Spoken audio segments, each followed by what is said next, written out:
Awesome. Everyone hear me? Good to go? Right, I'll share my pitch here and we will dive in.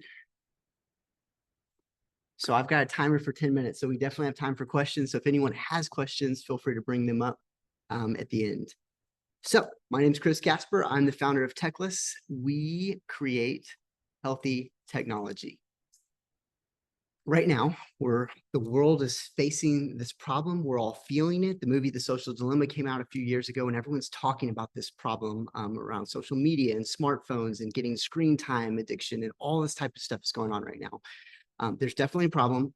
In fact, people want to do something different right now. There's a Deloitte study that just came out, and it said 110 million people want to do something different than what they're currently doing around their smartphone, but people are trying, and a lot of them are not actually succeeding.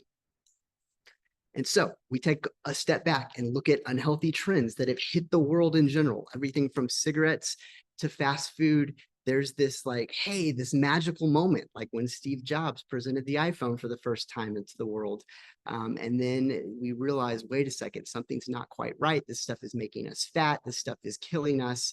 And the magic wears off.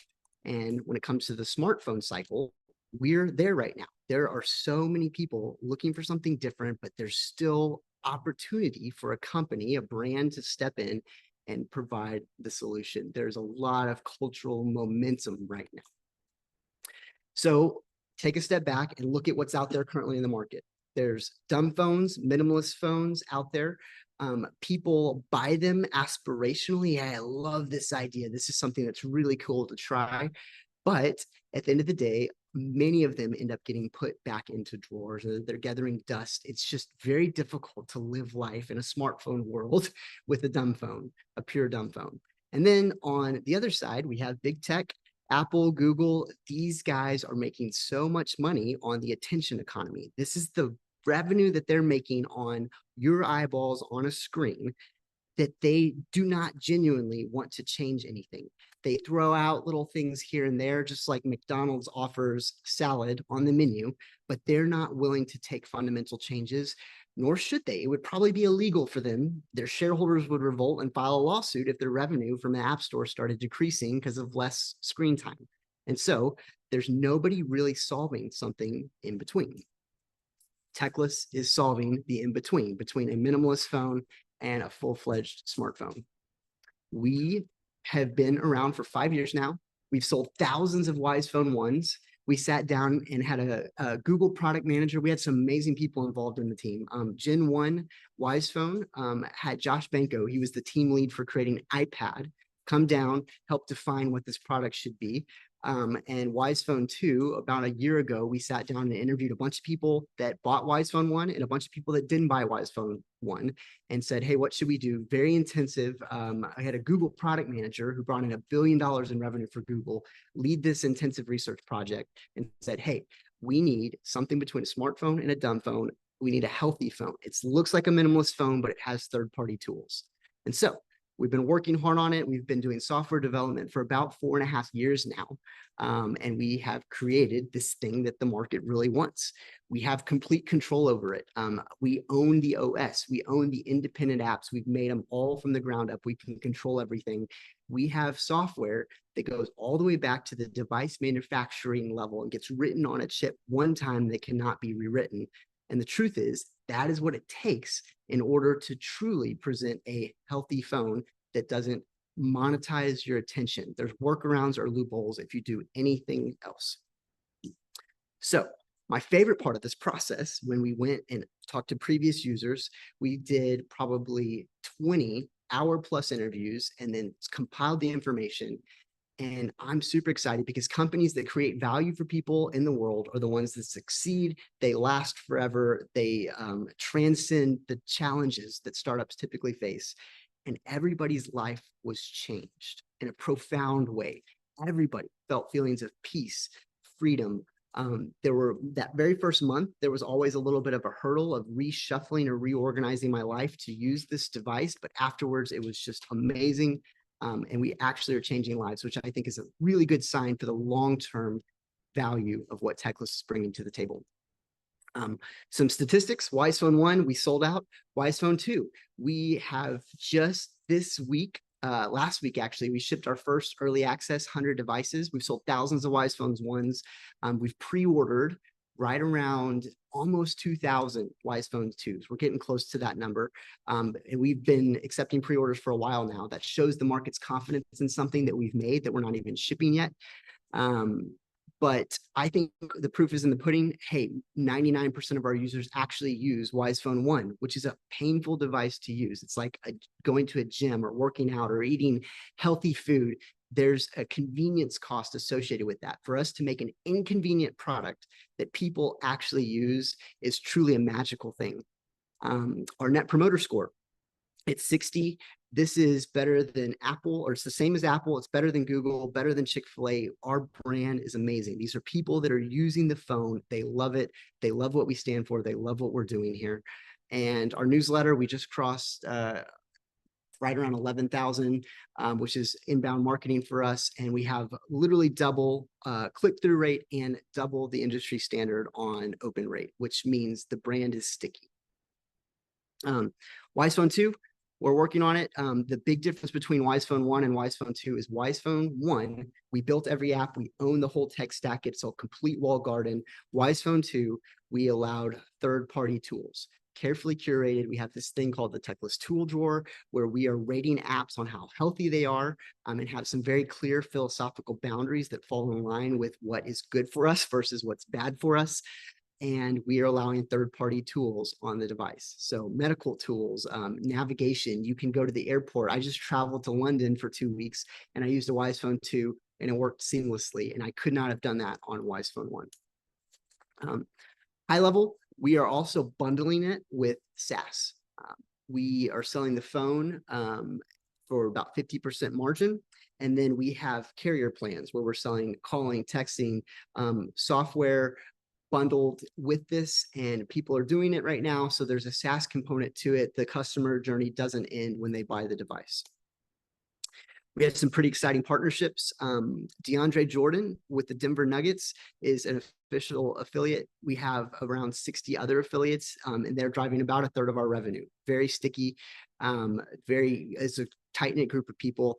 We just got an investment from Tim Tebow with a potential brand sponsorship. He wants to see how Wise Phone 2 launch goes, and I can tell you it's going to go well. So we're looking to have an endorsement from him and his wife, who combined have multi-million followers, which is instant sales for us. We've been featured by The Verge. I was in MBS, I was done handful of major press news interviews have been going on. And we also did this cool event this last week in the town where I'm at. We did something called the Town Detox, where we literally challenged students for the whole semester to use a Wise Phone, and many of them stepped up to the challenge. We locked their phones in a golden safe, their smartphones in a golden safe, and they're doing it. And we're making waves in my town, and this is something I think we can repeat in the future here. Last bit here, I have carriers. There has been a lot of carriers interested in what we're doing, and they want to represent Wise Phone. We have one carrier, US Mobile, already carrying us. We have a signed agreement with a group called Dumb Wireless. And then we have two other carriers, one I can't discuss, that are large, that are very, very interested.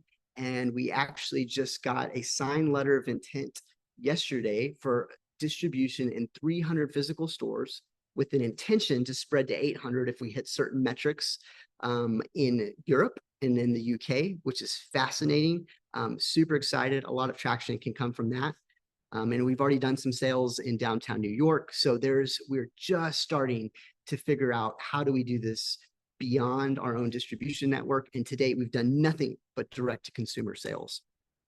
So here's a quick snapshot of the industry. Dumb phones, too painful to use. There are some kids phones out there, but kids don't even like kids phones. We talk to a lot of kids. The stigma associated with using a phone that's labeled for kids is not great. Disney launched a kids phone and you've never even heard of it because it failed from a market perspective. Privacy phones, these are $1,000 plus phones.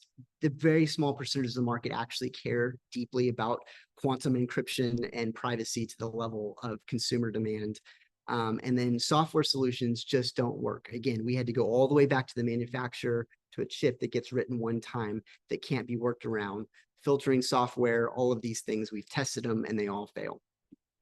So people on the team, me, I'm a branding guy. I launched a consumer facing product that within 5 years, we crossed $1 billion in revenue. And to this date, has hit multi-billions since. That was around 10 years ago. I started that. And Waleed is a crackpot engineer. We're talking deep level OS engineering here. And he's, done some major apps, including Burger King. That was a big one, but did some work from Deloitte as well. But we've got some pretty good technical chops as well. So we're doing a raise right now. We're raising 1.2 million at WeFunder. I think we just crossed 250 on platform and we have another 100 off. So we're at 350 with a second time lead investor for us, and all but 2 of the 10 people on our cap table have gone in on this round. So I think that's a good sign that we're doing something pretty interesting. And the last thing I'll highlight here, launch in the UK. We are full steam ahead launching in the UK. There is no kids phone at all in the UK. And so we are looking specifically to advertise to that particular market and have some really interesting partners. One that is interested in acquisition of Techless.